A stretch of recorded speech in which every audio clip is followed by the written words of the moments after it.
Hi there, very good morning. Welcome back to ET Now. You're watching Market Cafe with me, Kanishka Sarkar and Srishti Sharma. Over the next 1 hour, we'll take you through all that's been happening across the globe and the cues that you need to watch out for before the start of trading session today.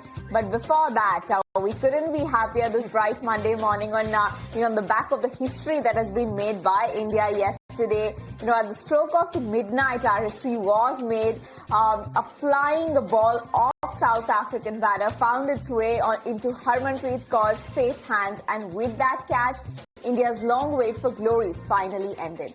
The DII Patil Stadium erupted in unison, Vande Mataram chants echoing across Navi Mumbai as India defeated South Africa by 52 runs to lift their maiden Women's World Cup. Harmanpreet Kaur, teary-eyed yet triumphed, raised the trophy, a moment that symbolized years of hard work, heartbreak and unyielding determination. Late entrant Shafali Verma anchored India's innings brilliantly alongside Deepti Sharma, who struck a fluent half-century and a 5-wicket haul. Shafali's fearless knock earned her the player of the match, making her the youngest ever to receive the honour in a World Cup final. India posted a formidable 298 for 7, the second highest total in Women's World Cup history, with the Proteas were bowled out for 246. So yes, that's about the match yesterday. But Srishti, I believe you were at the stadium. Tell us all about the energy there after that historic win that we received. Yes, indeed, Kanishka. It was an historic win for India, and not just for the Indian team. I think it's a win for all of us, for every mother, daughter, and every kid who inspires to be in the Indian cricket team. And the team was like, the kind of feel that we had on ground was amazing, because the kind of bowling that Deepti Sharma did and the kind of fielding that was done. And at one point in time, everybody was just keeping their fingers crossed that the South African captain should be out any moment, because she did hit almost a century. And when that wicket was taken, I mean, the ground and the cheer was something that we just witnessed in our lifetime. And yes, it's a historic win indeed that we witnessed just yesterday. But let's move on. And my colleague Karishma Kaura with the Women in Blue, after scripting the history, let's go across and take a look. बहुत लोगों ने बहुत लोगों को पता नहीं, मैंने तो बहुत किया है। और ये वुमेन्स क्रिकेट के लिए बहुत बड़ी बात है। जैसे भी इवॉल्व हो रहा है, WPL के आने से जैसे इंडियन वुमेन्स क्रिकेट ग्रो कर रहा है, तो बहुत बड़ी बात है हमारे लिए। और अमन, जो आखिरी सवाल है मेरा, क्या मैसेज देना चाहेंगी जनता को जो यहाँ आए हैं, बहुत नंबर्स में सपोर्ट किया है, और वुमेन्स क्रिकेट का फ्यूचर कैसे देख रही हैं? I just say thank you to Mumbai.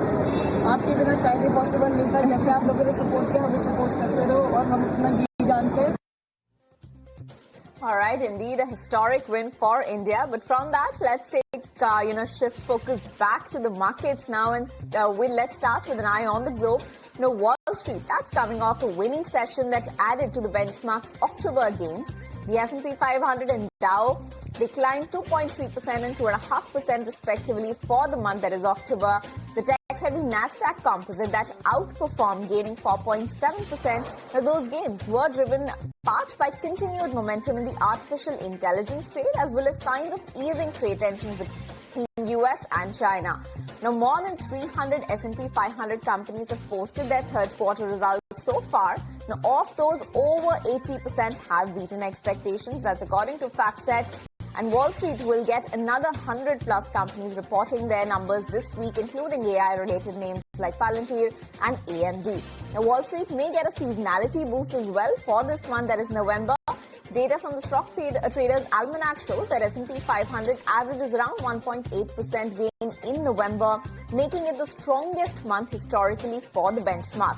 Apart from that, the street is also keeping an eye out on Washington as the U.S. government remains shut down for several weeks now, and the stoppage has delayed several key economic data releases, including the monthly jobs report.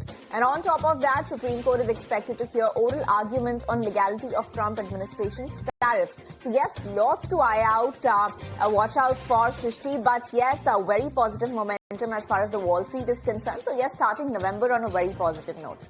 Indeed, Kanishka, but there's a lot of action that we are getting to see on the crude oil prices as well, and interesting developments there. First up is the big story of OPEC Plus planning for an output hike. We'll talk more about that in detail, but along with that, this did not make a dent on the crude oil prices. That's interesting because what we are getting to see is that as of now, the Brent crude is trading almost 0.5% higher, close to that $65 per barrel mark. Now, crude did erase the losses amid the concerns in Venezuela. The concerns of a military escalation in Venezuela is what we are getting to understand on the crude oil front. But yes, the big story does remain to be the hike in the OPEC Plus. And yes, OPEC Plus hits the pause on the oil hikes beyond December, citing oversupply fears. And the group's 8 key producers led by Saudi Arabia and Russia will stick to a modest 1.4 lakh barrels per day increase for December, then halt growth through the March 2026. Now, analysts say it's a calculated play, balancing the price protection with sanction risk on Russian output. So that's the big news that we are getting to understand on the crude oil price. Absolutely. So yes, oil markets remain steady on the back of that development. But moving on, let's get you some more global news stories that we're tracking. First up this morning. First up now, days after the significant meeting between two leaders, Donald Trump and Xi Jinping. He has assured him that China won't move on Taiwan during his presidency. In an interview, Trump said that Xi knows the consequences if he acts. Now, the Taiwan issue didn't arise in their recent talks in South Korea as well, focused mainly on trade. Beijing has reiterated that Taiwan remains an internal matter, while Washington continues its long-standing policy of a strategic ambiguity on whether it would defend the island.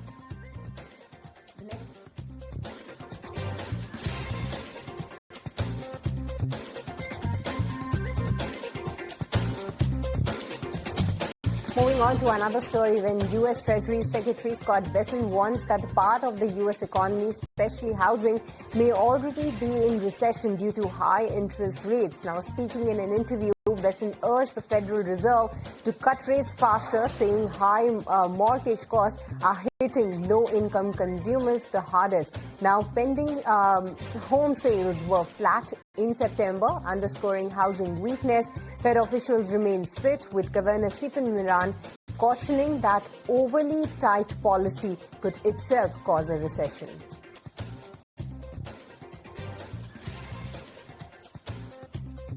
Next up, Berkshire Hathaway posted a 34% jump in operating profit last quarter, led by a 200% surge in insurance underwriting.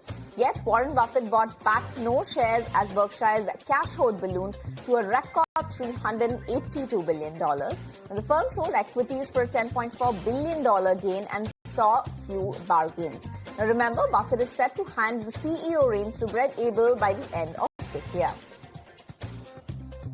And Beijing will lift export curbs on rare earth and end the probes into U.S. chipmakers under a new trade pact with Washington. Now, the deal rolls back restrictions on key materials like graphite and etc., while the U.S. cancels a planned 100% tariff on Chinese goods. Now, China also pledged major soybean purchase, signaling a thaw in trade tensions. All right, so those are some of the top global stories that we are tracking right this morning. But on that note, we'll slip into a very short break. Be right back with more news and updates on the other side. The major US indexes climb on Friday. In fact, lots of data is due in Asia today. We'll be watching out for manufacturing activity figures out of China, and hence, let's see how China's Shanghai index is doing. Absolutely flat moves is what we are seeing on China's Shanghai index. In fact, it has dipped a little bit more. It's down about 0.3% at the 3,941 odd level. Apart from that, Hong Kong's Hang Seng index, that's trading in the green right now. It's up just about 0.2% at the 25,956 mark.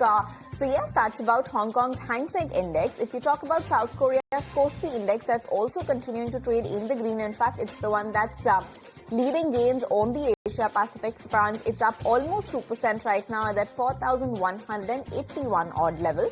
So yes, that's South Korea's Kospi index. But if you talk about Australia Australia's ASX 200, that's the one that's trading slightly in the red right now, down about 0.2% at that 8,858 level.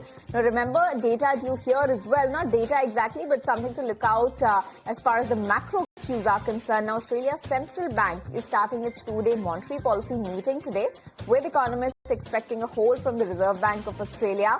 This after inflation readings came in hotter than expected for the third quarter. So let's watch out for what comes out of that meeting. Meanwhile, Japan's markets, they are closed for a public holiday. Nifty, meanwhile, did end at that 25,722 level. Now remember, it saw its best month, that is October, since March. And for now, we are expecting a slightly negative trend on the street at the open.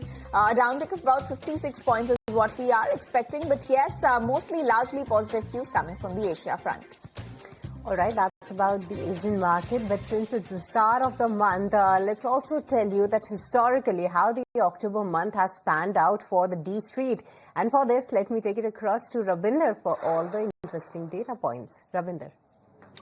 Well, as Nifty advances for the second consecutive month and touching its 26,100 mark for the first time since 30th September 2024, which is mainly led by Shriram Finance and Titan, and the benchmark index also recorded its biggest monthly gain since March 2025. And the BSE listed companies added a market cap of rupees 20 lakh crore in the October month. And if we talk about broader indices, then Nifty mid cap and small cap, both the broader indices too closes in green and advances for the second consecutive month. And if we talk about the sectoral indices, then all major sectoral indices closes in green in October month, and Nifty Realty was a top sectoral gainer, snapping its 3-month losing streak to post its biggest monthly gain since December 2023, which is mainly led by Brigade Enterprise and Godrej Properties. And Nifty PSU Bank Index touched a record high level in October month, advancing for the second consecutive month, with Indian Bank and Bank of India leading the rally, and all the constituents of the index were closing green. And Nifty IT Index also ended a 3-month losing streak, which is mainly led by Persistent System and Coforge, and all the constituents of the Nifty IT Index too closing green.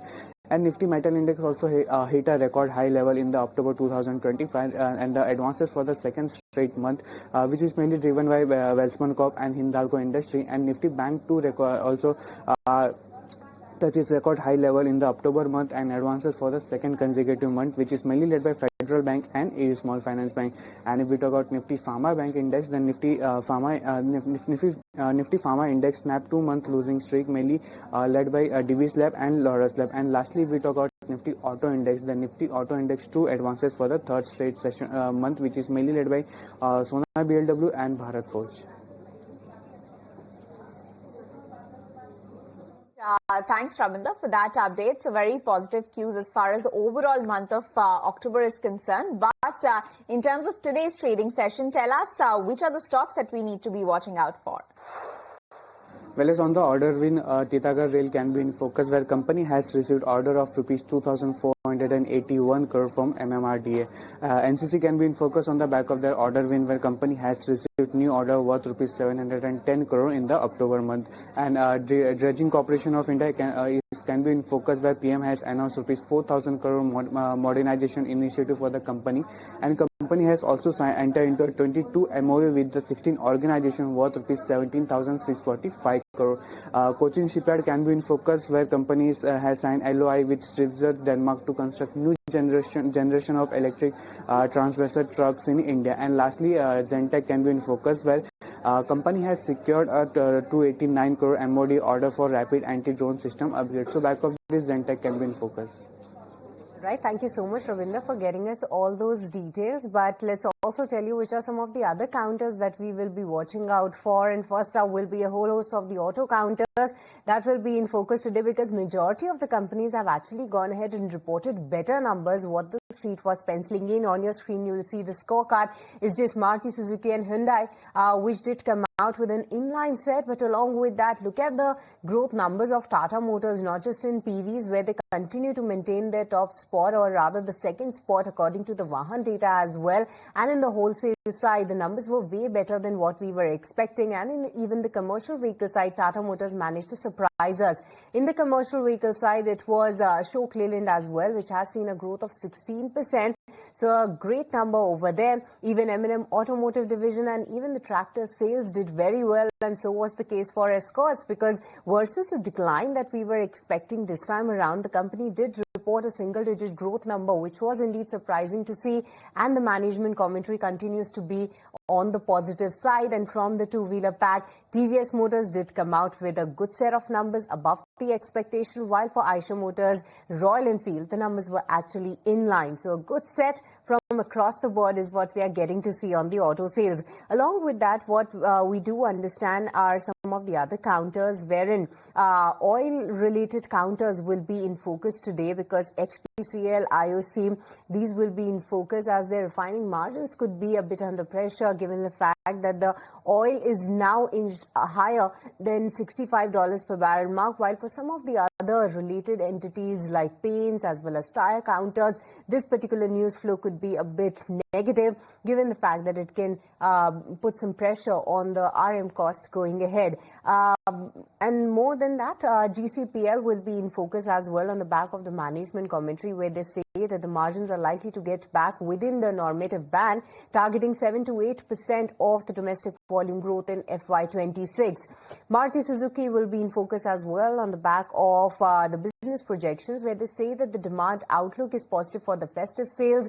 They are expecting that the entry-level car will continue to do well in the second half as well, despite the fact that the festive season has just gone by. But they also believe that the entry-level segment can outpace the growth of SUVs, and for the industry in the second half, they are projecting a 6% growth. And lastly, BPCL will be in focus as well on the back of the con call highlights, where they say that the refining business drove robust performance this time, and the marketing business is sequentially weak. So we will watch out for all those counters. That's right. Lots of stocks to keep an eye out for today. So let's see how that pans out and which are the stocks that outperform today. But yes, on that note, we'll take a very short break. We'll be right back with more news and updates on the other side.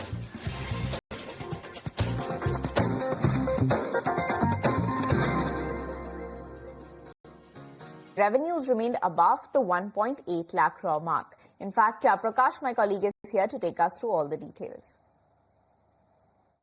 Well, October GST collection numbers stand at rupees 1.96 lakh crore with a 4.6% year-on-year growth, despite the fact that we had massive GST rate cuts on various products effective from September 22. The government data tells us that the gross GST collection numbers jumped to rupees 1.96 lakh crore in October compared to rupees 1.87 lakh crore in the same month of previous year. This is the fact that there is slight increase in October GST collection numbers, but the average growth has slowed down. In fact, the GST collection rose at 4.6% in October compared to an average growth rate of 9%. The government data also tells us that the rise in October GST collection number is clearly supported by festive season demand. Along with that, the GST refunds during October 2025 also recorded a nearly 39.6% jump to roughly rupees 27,000 crore. If you take these numbers into perspective, that reflects a strong consumption-related growth in the Indian economy. Despite massive rate cuts, a slight increase in October GST collection number is encouraging and also shows resilience of the Indian economy. However, next month's GST collection number would be very crucial and keenly watched, as it will have full impact of GST rate cuts. Thank you so much, Prakash, for getting us all those details. But moving on to another story, wherein Tata Trust will hold its first board meet since the removal of Meli Mistry as a trustee on November 11. Let me take it across to my colleague Anurag Joshi, who joins in with details on the expectations at the meet. Anurag. The next board meeting of Tata Trust is scheduled on November 11, and this is the first meeting of the board after the ouster of Meli Mistry as a trustee. Tata Trust's resolution for reappointing Mistry as a trustee fell through earlier this week due to the lack of unanimity among the board of trustees. Noel Tata and two other board members had opposed Meli Mistry's reappointment as a trustee. The Tata Trust had earlier proposed Meli Mistry reappointment through the board. And this proposal, this resolution had gone to the Board of Trustees. Noel Tata, Venu Srinivasan and Vijay Singh had voted against Mistry continuing as a trustee, whereas three other trustees, Darius Kambata, Jahangir Jahangir and Prameet Javeri, had supported Mistry in continuing as a trustee. Mehli Mistry's term as a trustee came to an end on October 28. Tata Trusts owns about 66% equity stake in Tata Sons, the holding company of India's biggest business group. All right, thank you, Anurag, for all those details. But moving on, lots of interesting data coming out of digital payments. Now, India's digital payments jumped in October 2025. Now, this was led by strong growth in UPI and RTGS transactions. According to RBI data, RTGS value rose about 9.7% on a year-on-year basis to 187 lakh crore rupees, whereas UPI surged about 16%. NEFT and IMPS posted modest gains, but credit card spends, they slipped about 3.2%. Ankur is here to take us through all the number crunching. Yes, interesting data emerging from the month of October for digital transactions. We had analyzed the data of Navratri earlier, but that had continued for the month of October as well. Overall, the bulk of the transaction, of course, came from RTGS, which was 187 lakh crore this year. Considerable rise of more than 9% if I compare with last year. Similarly, NEFT also saying the same story, around 3% rise there. UPI was the highlight because there was around 16% rise if I compare with last year. Last year it was around 23 lakh crore and it has now risen to around 27 lakh crore. IMPS is also seen a slight increase of 2% if I compare with last year. And the credit card is also a highlight because that has seen a dip of around 3%. Remember, during the Navratri time, there was an increase in spending. But during the month time, people are not spending by credit card. Where they are spending? They are spending through debit card. Now, that has seen a considerable increase of over 2 to 3 times. Last year, the data said that 41,887 crore was the value of the transaction. Now that has increased to 1,25,000 crore this time. Overall, if I just add all these, it comes around 244 lakh crore, which was there last year. And this October, it has risen to 266 lakh crore. So how much is the increase? Of course, it is more than 9%. So overall, India continued to spend in the month of October. Thank you so much for all those details, but let's also tell you what else we are tracking apart from the world of equities. And in a spectacular display of power and precision, ISRO's heavyweight rocket Bahubali thundered off the launch pad at Sriharikota on Sunday, carrying India's heaviest satellite. Now, the communication satellite CMS-03 was flown on a LVM-3M5 rocket, enabling the Indian Space Agency to accomplish this rare feat. Motors did outperform versus the estimates. It's a 27% growth on a YY basis. The numbers came in close to 61,000 of units. So very good set of numbers coming in from Tata Motors PV side. And so was the case for M&M Automotive Division. 24% jump is what the company has reported. The numbers were definitely better than what the street was penciling in. While within the same pack, it was Maruti as well as Hyundai, which did come out with an inline set. So let's watch out for those counters as well. But let's talk about the commercial vehicle side as well, because given the fact that this time around, the most of the cheer was seen in the consumer-facing counters, be it the PV or the two-wheeler side.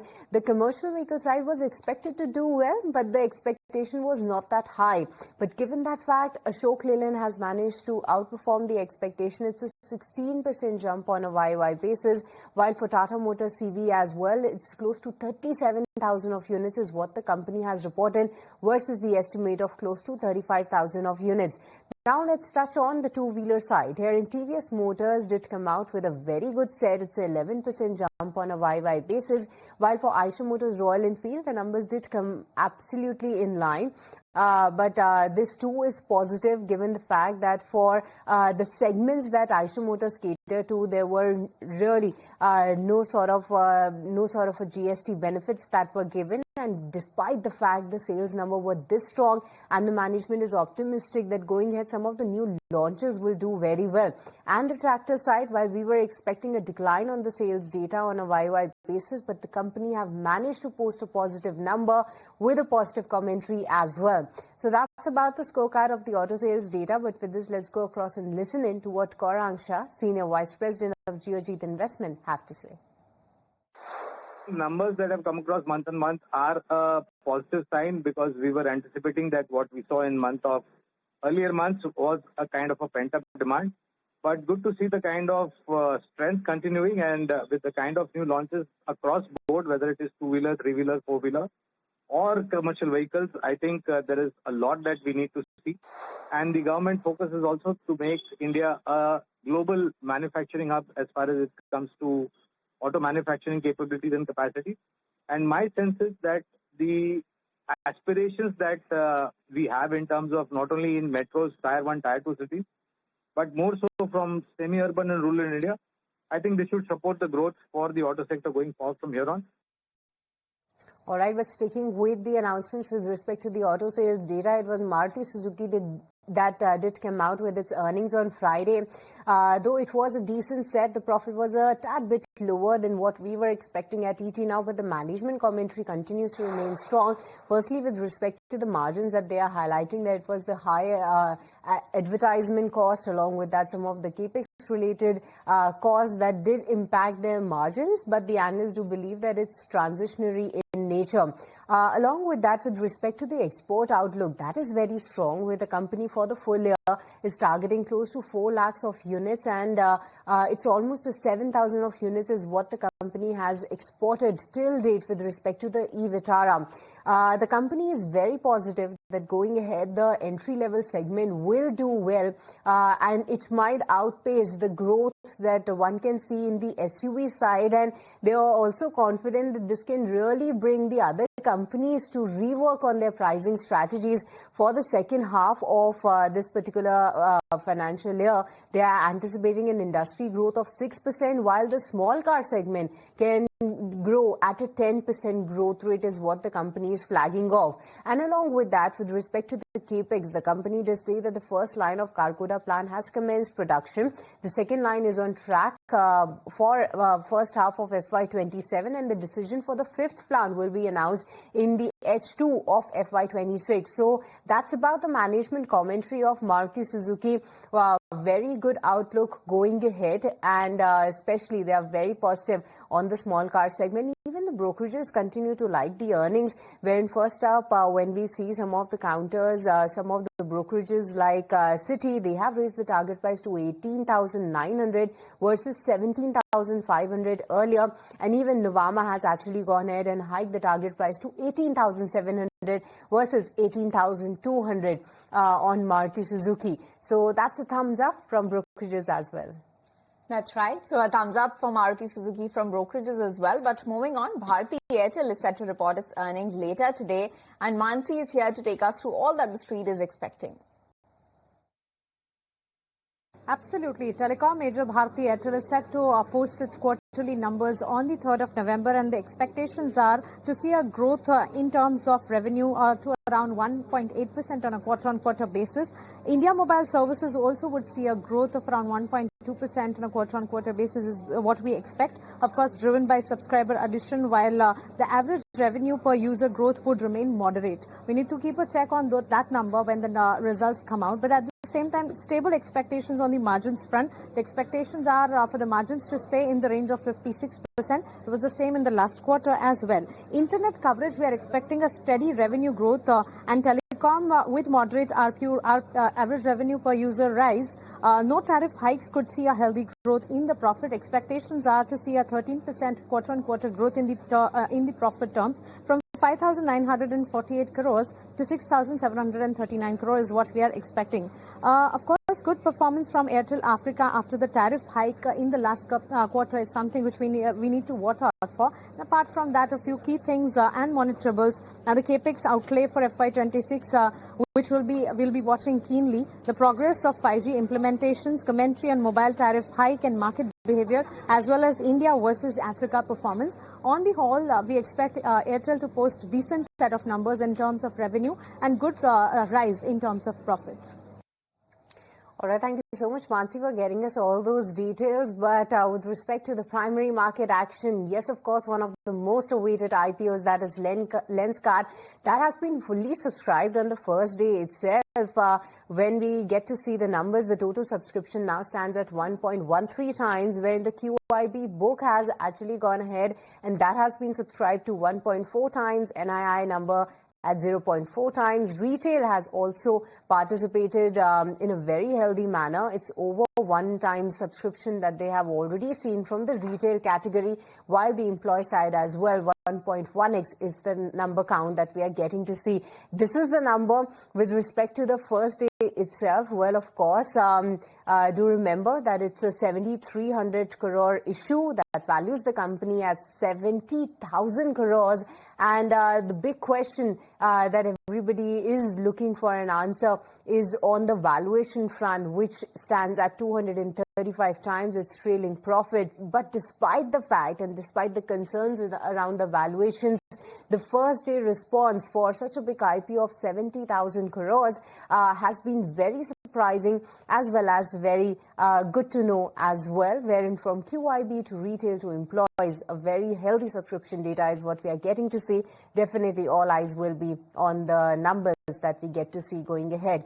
But with this, let's listen into what Piyush Bansal, who is the CMD and CEO, had to say about the market share and more.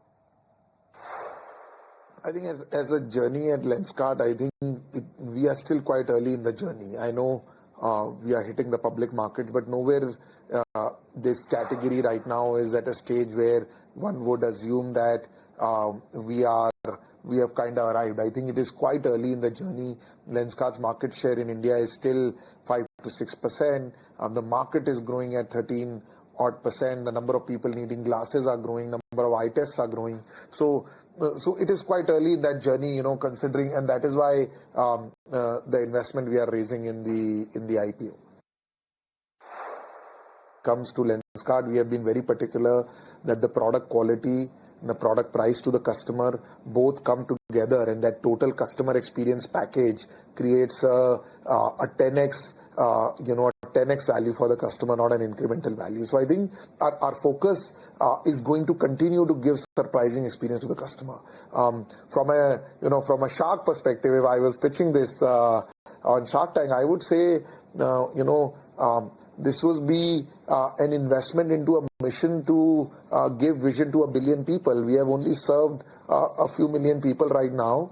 We believe that we have the intent, the commitment, the talent and the culture, and investments in technology, which we'll continue to make to eradicate visual impairment like we did polio many years back. And so please be part of that journey in helping us make the world a better place.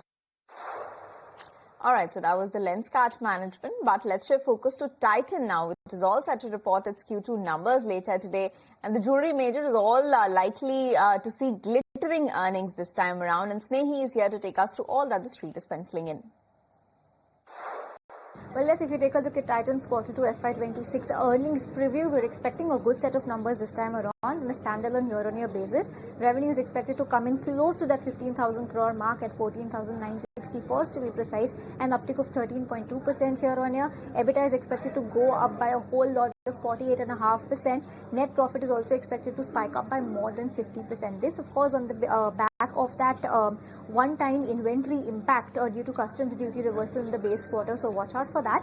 Margins are also expected to be healthy at 11.2% versus 8.6%. So healthy expansion over there and within the management's guided range. Now, if you take a look at the segment performance, jewelry is expected to be healthy with an overall growth of 19% based on the management's Q2 updates, and the street is estimating a like-for-like growth of 14%. Studded, Tanishq, Mia, Zoya are all expected to do well. For watches, overall growth of 12% versus street estimate of 22%, so this could be soft. For eye care, overall growth of 9%, the management has indicated in their update versus street estimate of 14%, so another soft quarter for eye care as well. Emerging business is expected to do well with a 37% uptick, with fragrances, women's bags and Taneria all growing healthily. International space now, this could be the star outperformer for the company. An 86% year-on-year increase is what the company has guided. So when the numbers do come out, watch out for outlook on gold and diamond prices, the fillip that we are seeing from the festive and the wedding season, the buying or the purchase pattern or demand pattern from for consumers now has that changed from earlier when the gold prices were slightly lower. Now has the demand shifted towards small the ticket size or studded jewelry. That is going to be important to watch out for, and competitive intensity and product mix. So watch out for all of these factors. But well, yes, overall good set of numbers we're expecting from Titan for the second quarter. All right, thank you so much, Sneha, for getting us all those details. But Tata Consumers is set to report a steady set of Q2 earnings where all eyes will be on the domestic business. Sneha, take us through what the street is really penciling in. Well, yes, if you take a look at Tata Consumer's second quarter expectation, we're expecting a decent quarter. Not too exciting, but not too dull either. If you take a look at these numbers on a consolidated year-on-year basis, revenue is seen at 4,751 crores, which is an uptick of 13% year-on-year. We're seeing EBITDA and PAT absolutely flat, anywhere between 0.5% and 1% growth on a year-on-year basis for both of these metrics.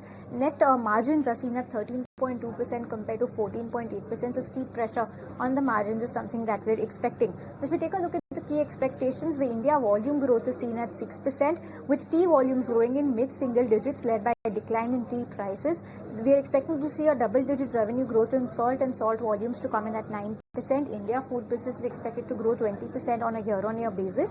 Tata Sampann is expected to grow 30%, and then Narishco Arm is expected to grow 27% on a year-on-year basis. Capital Foods and Organic India, their latest acquisitions, not very new but not very old either. Capital Foods to grow 20%, Organic India to grow 30% year-on-year. The non-branded business is also expected to grow up by 20%, and a high single-digit growth is something we're expecting to see in the international business. So the exuberance could actually be led by the segmental growth in tea and salt, while coffee could slightly be under pressure. So when the numbers do come out, watch out for the segmental performance in the domestic biz, update on growth businesses, update on the number of Starbucks stores and the expansion over there. Margin outlook and raw material outlook will be important to watch out. For any commentary on that front, keep a close eye. But well, yes, overall we're expecting a muted to decent set of numbers, nothing too exciting for Tata Consumer for the second quarter.